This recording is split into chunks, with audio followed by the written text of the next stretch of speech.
At 40 people seated around elegant tables, my grandmother's voice cut through the anniversary dinner like a knife through silk.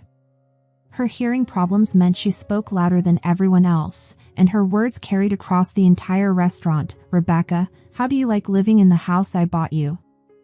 I nearly choked on my wine. What house?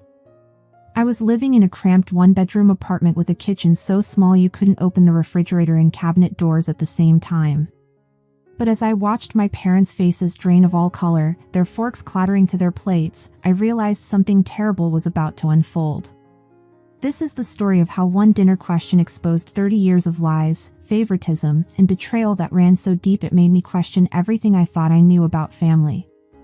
It's about what happens when the people who are supposed to love you most decide your dreams are worth less than someone else's comfort. My name is Rebecca, and I need to tell you how I got here, because the betrayal didn't start that night. It had been building for decades, hidden behind family dinners and birthday cards, masked by the kind of casual cruelty that families excel at when they think no one's watching. Let me take you back to where it all began. When I turned 18, my parents Carol and Ben called me into our living room for what they termed their independence speech. The message was brutally clear: I was an adult now, and it was time to make my own way in the world. No help with college, no money for textbooks, no safety net.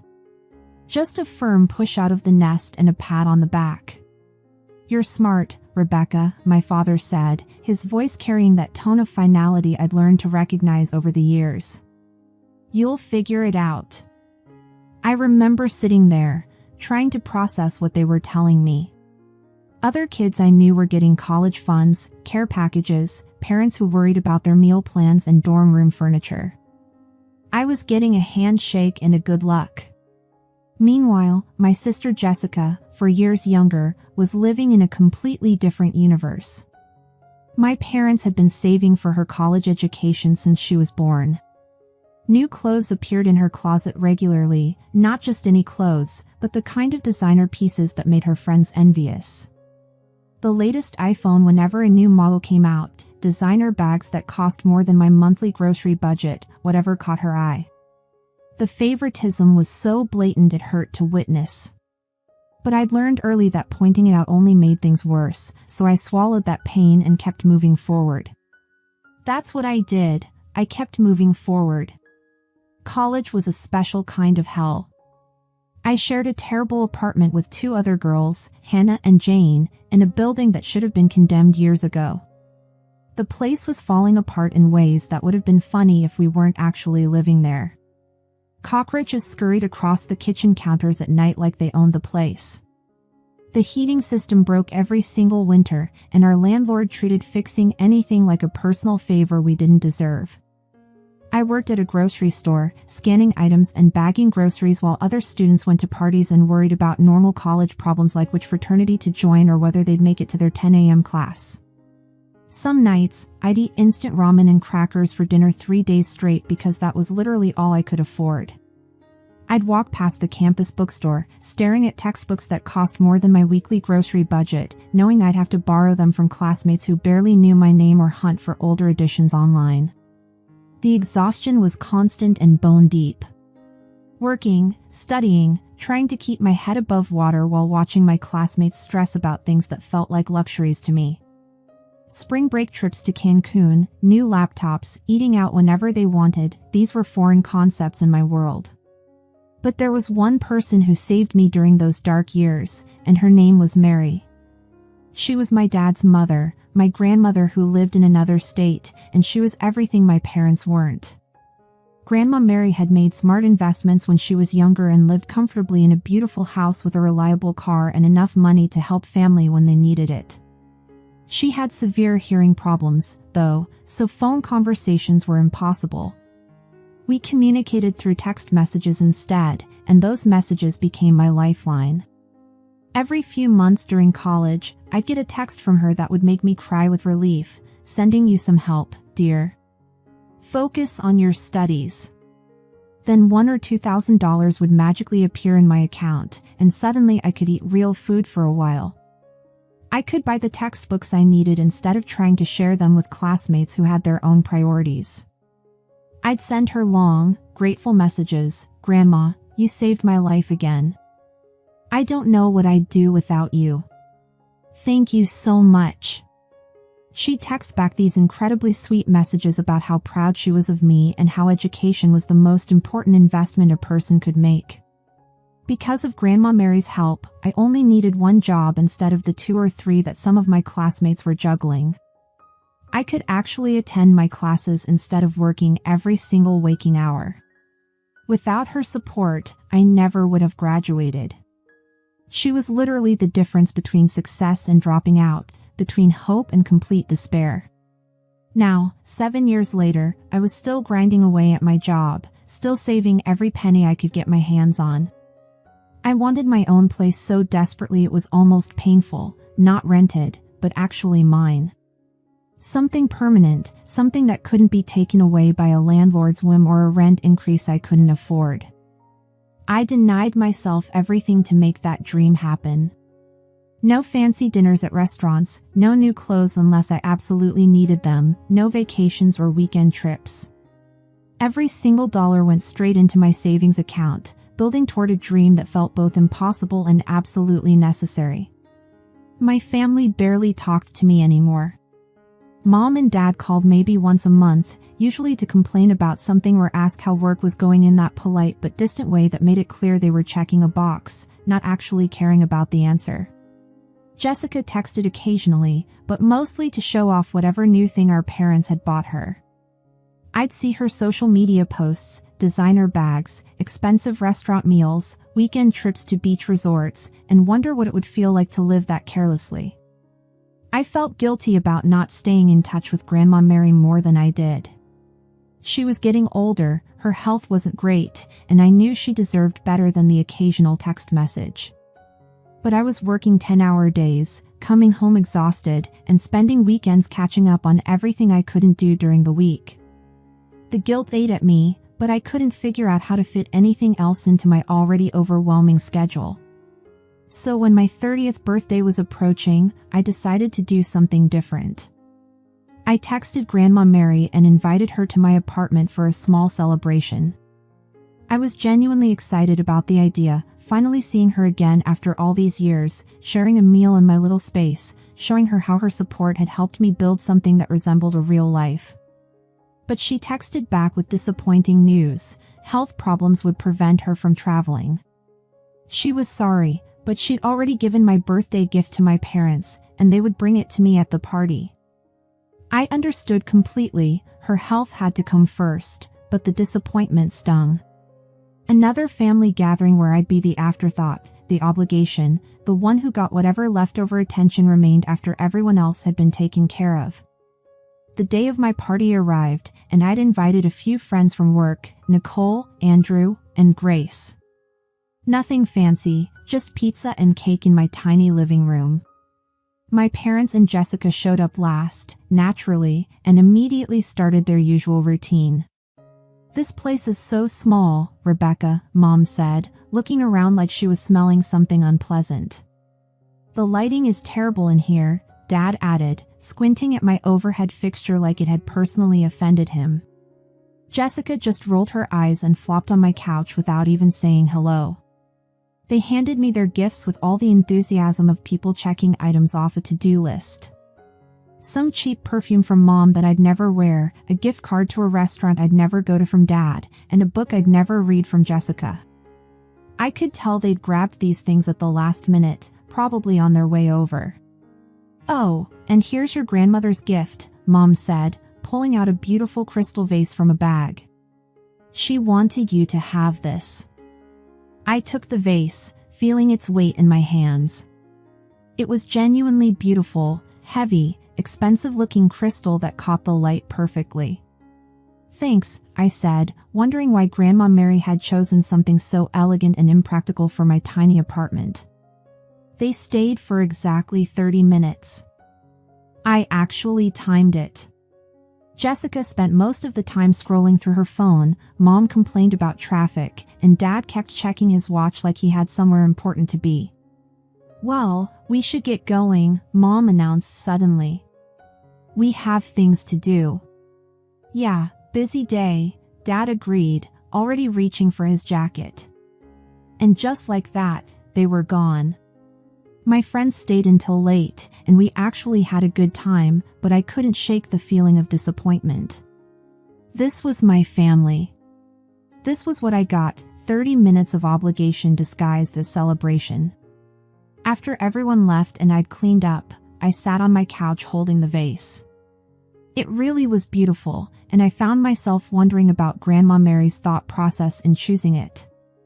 I took out my phone and sent her a simple text, "Thank you for the beautiful vase. I love it." A month passed, and I fell back into my usual routine. Work, save money, repeat. I was at my desk on a Tuesday afternoon, going through quarterly reports and trying not to think about how much I hated my job, when my phone rang. The caller ID showed my cousin Evelyn, and I hadn't heard from her in months. "Hey Evelyn, what's up?" I answered, expecting some casual family gossip. "Rebecca, I had to call you about this." "I'm honestly shocked," she said, her voice carrying an urgency that made me stop typing and pay attention. "Shocked about what?" "About Jessica buying a house. I mean, at her age. How did she even afford it?" I stared at my computer screen, feeling like the world had just shifted slightly off its axis. "Evelyn, I have no idea what you're talking about." "What house?" "Jessica's new house." "Don't tell me you don't know about it."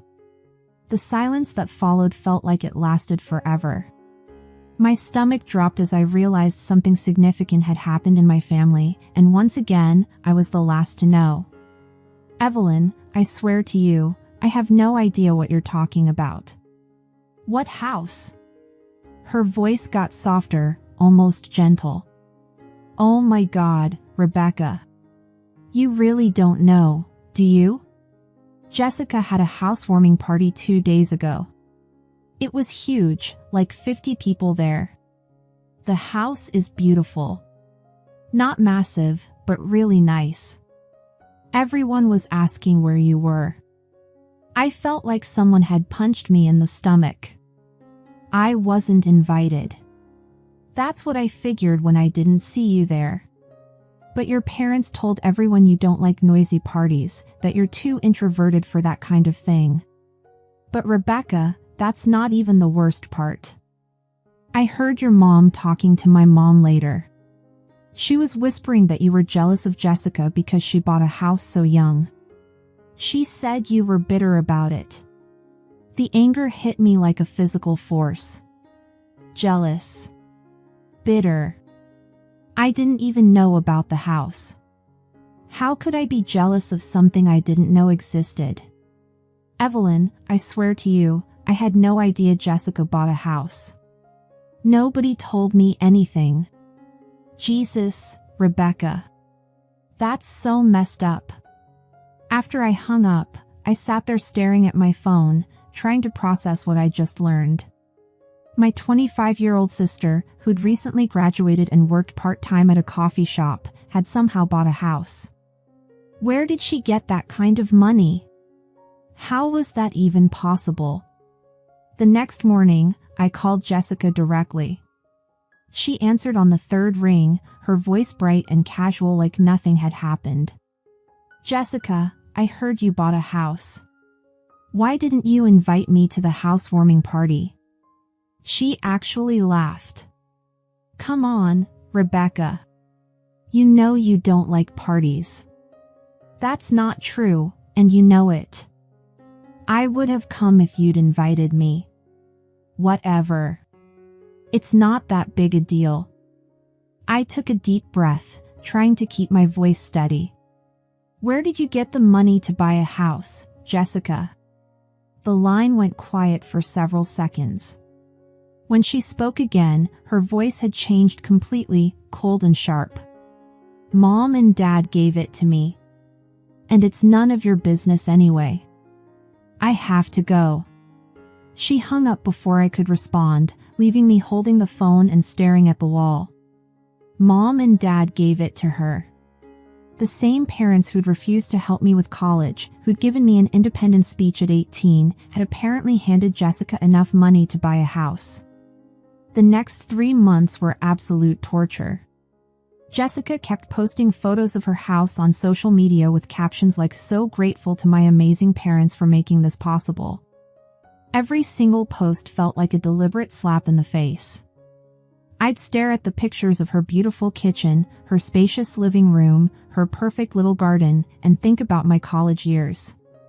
The instant ramen and crackers dinners, the broken heater, the nights I'd cried from exhaustion and stress while my parents were apparently saving money to buy Jessica a house.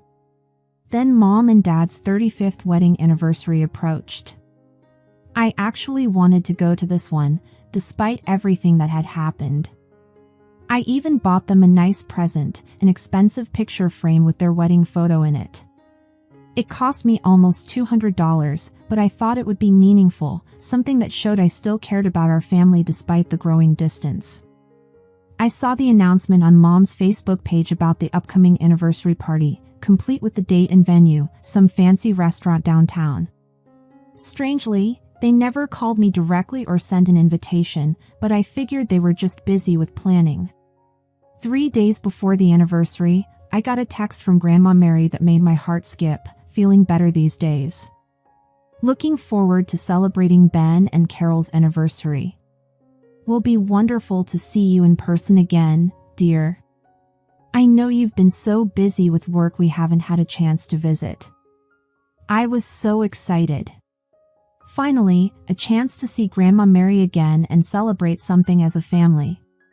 Maybe this could be a turning point, a chance to reconnect and move past whatever weird dynamics had been building. But the next day, my phone rang.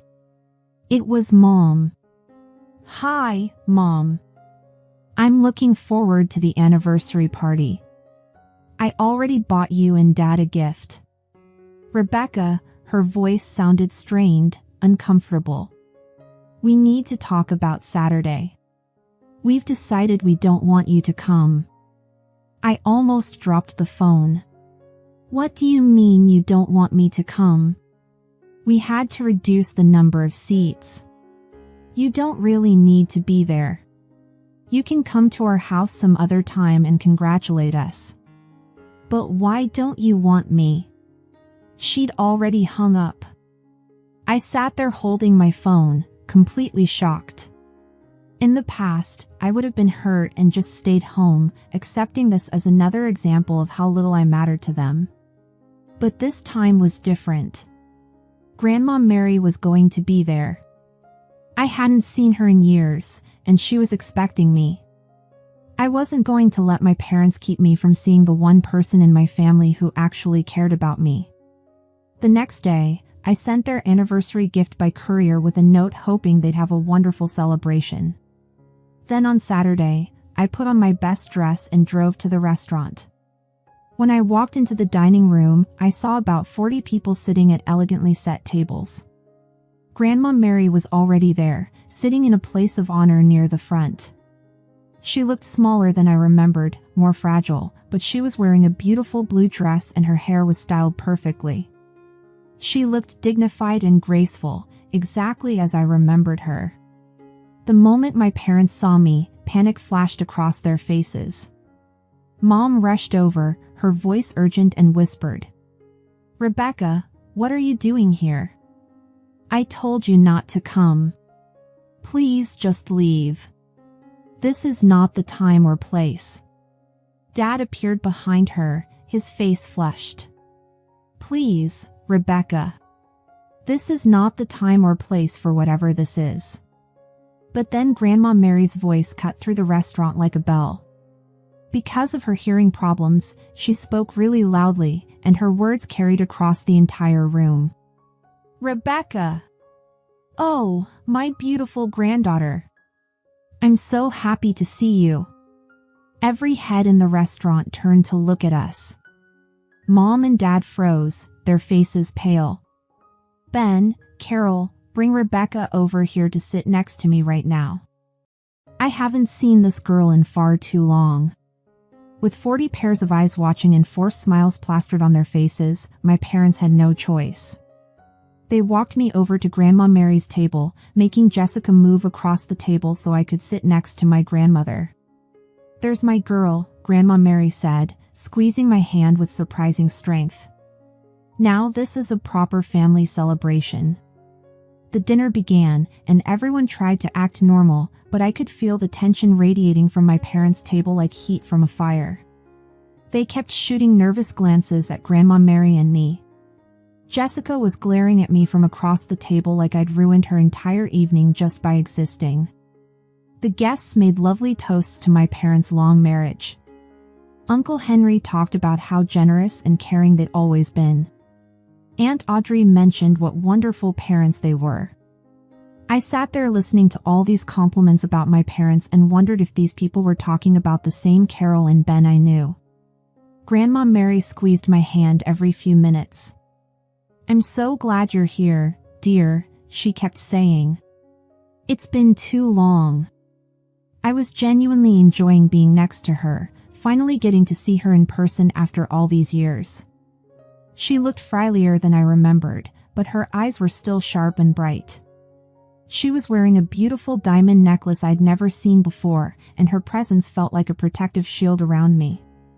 About halfway through dinner, after the main course had been served, Grandma Mary turned to me. Her voice, as always, was loud enough for the entire restaurant to hear. "Rebecca, how do you like living in the house I gave you for your 30th birthday?" The entire restaurant went silent. I mean completely, utterly silent. Everyone stopped eating and stared at us. Forks froze halfway to mouths. Conversations died mid-sentence. I leaned closer to her ear and said as clearly as I could, "Grandma, I don't know about any house. Mom and Dad gave me a beautiful vase from you for my birthday." Grandma Mary's face changed completely. Confusion flickered across her features, then understanding, then a kind of cold fury I'd never seen before. "A vase? What vase?" At that exact moment, I heard the distinct sound of two forks hitting plates simultaneously. I looked over and saw my parents had both dropped their silverware. Their faces were white as sheets, and Dad's hands were actually shaking. All the guests were looking back and forth between Grandma Mary and my parents, trying to figure out what was happening. The silence was so thick you could hear people breathing. Grandma Mary slowly turned to face my parents. Her voice got even louder, if that was possible. "Ben. Carol. I want you to explain to me right now where the money went that I gave you to buy Rebecca a house." The silence in the restaurant was deafening. 40 people holding their breath, waiting for an answer that everyone somehow knew was going to change everything. "Mom, maybe we should discuss this privately," Dad said, his voice cracking with strain. "No. I want to know now. I gave you money to buy Rebecca a house 3 months ago. I helped you with the realtor. I signed all the papers to put the house in Rebecca's name. And I gave you the keys to give to her on her birthday. Where is that house?" Dad stood up, his chair scraping loudly against the floor. His whole body was trembling like a leaf in a windstorm. Mom was crying quietly into her napkin, her makeup running down her cheeks. "Mom, we gave the house to Jessica instead." The gasps from the guests were audible. Someone's wine glass clinked as they set it down too hard on the table. I heard a woman whisper, "Oh my God," somewhere behind me. "What?" Grandma Mary's voice was so loud I thought the windows might shatter. Jessica suddenly jumped up from her chair, her face flushed with anger and panic. "That house is mine. Mom and Dad gave it to me. I'm not giving it to anyone." "Jessica, sit down," Grandma Mary commanded, her voice carrying the authority of someone who'd raised children and wouldn't be questioned. "That house was bought for Rebecca with my money." "I don't care." Jessica was standing by the table now, crying and screaming. "It's my house now. I've been living there for months. You can't just take it away from me." Grandma Mary stood up slowly, her movements deliberate and dignified despite her age. She motioned to my parents with a gesture that somehow conveyed both authority and deep disappointment. "Ben. Carol. Come here right now." My parents looked at each other with the desperate expression of people who knew they were about to face consequences they couldn't escape. They reluctantly walked over to where Grandma Mary was standing. She pressed her hearing aid and leaned in close to them. Her voice dropped to almost a whisper, which was unusual for her. I couldn't hear what she was saying, and neither could anyone else in the restaurant, but I could see my parents' faces getting paler and paler with each word. Dad started nodding frantically, like he was agreeing to something he didn't want to agree to.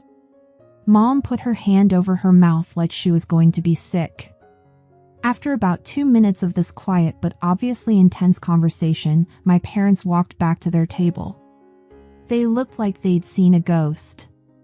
Dad's hands were still shaking as he stood up and addressed the room in a voice that cracked with strain. "Everyone, thank you for coming tonight. We appreciate you celebrating with us, but we need to end the party now. It's time for everyone to go home." The guests started gathering their things, whispering to each other about what they'd just witnessed. I heard fragments of conversations as people walked past our table. "Did you hear what she said about a house? That poor girl. They gave her house to the sister? What kind of parents do that?" I turned to Grandma Mary, who was gathering her purse with movements that seemed both tired and determined. "Would you like to come stay at my apartment tonight?" "Yes, dear. I don't want to stay with them after what they've done." That evening, Grandma Mary and I sat in my small living room and had the longest, most honest conversation we'd ever had. She told me things that made my blood run cold. "I gave them $60,000 to buy you a house 3 months ago," she said, her voice heavy with pain. "I went through all the paperwork, worked with the realtor, made sure everything was in your name. I even gave them the keys to give to you on your birthday. But they gave me a vase instead," I said, and we both started laughing at the absurdity of it all. "Your father has been using my personal bank account for years," she continued. "Whenever they needed money for Jessica's things, for their own expenses, they would just take it. I trusted them because Ben is my son." The next morning, my parents showed up at my door with a set of keys. Dad couldn't even look at me as he handed them over. "These are for you," he said quietly. "The house keys." I took them without saying anything. What was there to say? A week later, I drove to my house, my actual house, the house that was supposed to be mine all along. It was small but beautiful, with a little front yard and flower boxes under the windows. When I walked inside, I could see that my parents had clearly chosen and decorated it with Jessica in mind, not me. The kitchen had pink accents everywhere. The bedroom was painted lavender, Jessica's favorite color. But it was mine now, and I was going to make it feel like home. 6 months have passed since that terrible anniversary dinner. I haven't spoken to my parents or Jessica since, and I don't miss the drama, the favoritism, or the constant feeling that I wasn't good enough. My house is really starting to feel like home now. I painted over the pink and lavender with colors I actually like. I planted a small vegetable garden in the backyard where I can watch things grow and thrive under my care. Most importantly, I've been visiting Grandma Mary regularly. Every other weekend, I drive to her state and spend time with her. We cook together, watch old movies, and talk about everything. "You're the granddaughter I always hoped you'd be," she told me last month. "Smart, independent, and honest. Your parents raised Jessica to be entitled and spoiled, but somehow you turned out different. For the first time in my adult life, I'm truly happy. I have my own home, financial security, and a relationship with the one family member who actually loves me. It took 30 years and a catastrophic family dinner, but I finally got what I deserved." Sometimes the most painful betrayals lead us to exactly where we need to be. Sometimes losing the family you thought you had helps you find the family you actually deserve. Thanks for listening, and if you liked this story, share it with others, and don't forget to comment and subscribe for more stories about family secrets, second chances, and finding your worth when the people closest to you fail you. Sometimes the loudest truth comes from the quietest voice.